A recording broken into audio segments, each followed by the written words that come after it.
അപ്പൊ നമ്മൾ ഐസർ എക്സാമിന് വേണ്ടി എക്സാമിനേഷൻ ഹാളിൽ പോകുന്ന സമയത്ത് ഐസറിന്റെ അഡ്മിറ്റ് കാർഡ് എങ്ങനെയാണ് പ്രിന്റ് എടുക്കേണ്ടത്, കളർ ഫോട്ടോ എടുക്കണോ എന്നൊക്കെ നിർബന്ധമുണ്ടോ എന്നൊക്കെ ആയിരിക്കും പല ആളുകളുടെയും ഡൗട്ട് എന്ന് പറയുന്നത്.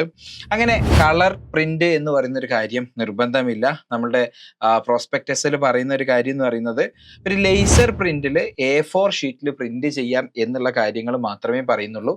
അപ്പൊ കളർ പ്രിന്റ് നിർബന്ധമുള്ള കാര്യമല്ല. ഇനി നിങ്ങൾക്ക് നിങ്ങളുടെ ഫോട്ടോ ഒക്കെ ഉള്ള ഒരു, അല്ലെങ്കിൽ നിങ്ങളുടെ കയ്യിൽ ഒരു ഹോൾ ടിക്കറ്റ് കളറിലൊക്കെ കാണണമെന്നുണ്ടെങ്കിൽ കളർ പ്രിന്റ് എടുക്കാവുന്നതുമാണ്, യാതൊരു പ്രശ്നമില്ല. ലേസർ പ്രിന്റ് എടുക്കാൻ ശ്രദ്ധിക്കുക. ഇങ്ക് ജെറ്റ് പ്രിന്റ് ആണെന്നുണ്ടെങ്കിൽ സ്മഡ്ജ് ആവാനും ക്ലാരിറ്റി കുറയാനും നിങ്ങളുടെ സിഗ്നേച്ചർ റീഡ് ചെയ്യുന്നതിലൊക്കെ ബുദ്ധിമുട്ടുണ്ടാവും എന്നുള്ളത് കൊണ്ടാണ് ലേസർ പ്രിന്റിങ് തന്നെ പറയുന്നത്.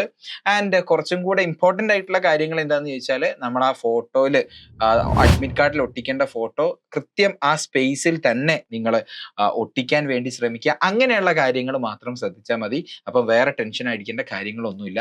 അപ്പൊ ഇതുപോലെയുള്ള വാല്യൂബിൾ ആയിട്ടുള്ള ഐസർ റിലേറ്റഡ് ആയിട്ടുള്ള നിങ്ങളെ സഹായിക്കാൻ വേണ്ട ടൈംലി അപ്ഡേറ്റ്സും ടിപ്സും ഒരു കമ്മ്യൂണിറ്റി തരുന്ന ഹെൽപ്പും ഒക്കെ നമ്മളുടെ ക്രിസ്പർ ലേണിംഗിന്റെ ഭാഗത്തു നിന്നുണ്ടായിരിക്കും. അപ്പൊ ഇതുപോലെയുള്ള വീഡിയോസ് ഒരിക്കലും മിസ്സാവാതിരിക്കാൻ വേണ്ടിയിട്ട് ഈ ചാനൽ സബ്സ്ക്രൈബ് ചെയ്യുക. ഐസർ എക്സാം ഈ വർഷം എഴുതുന്ന എല്ലാ ഫ്രണ്ട്സിലേക്കും നിങ്ങൾ ഈ വീഡിയോ ഒന്ന് എത്തിച്ചു കൊടുക്കുക. ആൻഡ് അതുപോലെ തന്നെ നമുക്ക് ഫ്രീ ആയിട്ടൊരു വാട്സപ്പ് കമ്മ്യൂണിറ്റി ഉണ്ട്. അതിലൂടെ നമുക്ക് ഫ്രീ ആയിട്ടുള്ള ഗൈഡൻസ്, ഫ്രീ ആയിട്ടുള്ള മെന്റർഷിപ്പ് എല്ലാം പ്രൊവൈഡ് ചെയ്യുന്നുണ്ട്. അപ്പോൾ അതും നിങ്ങൾ ചെക്ക്ഔട്ട് ചെയ്ത് നോക്കുക. വാട്സപ്പ് കമ്മ്യൂണിറ്റിയുടെ ലിങ്ക് ഞാൻ ബയോയിലും ഫസ്റ്റ് കമന്റ് ആയിട്ടും കൊടുക്കുന്നുണ്ട്. So see you there in the WhatsApp community and thanks for watching.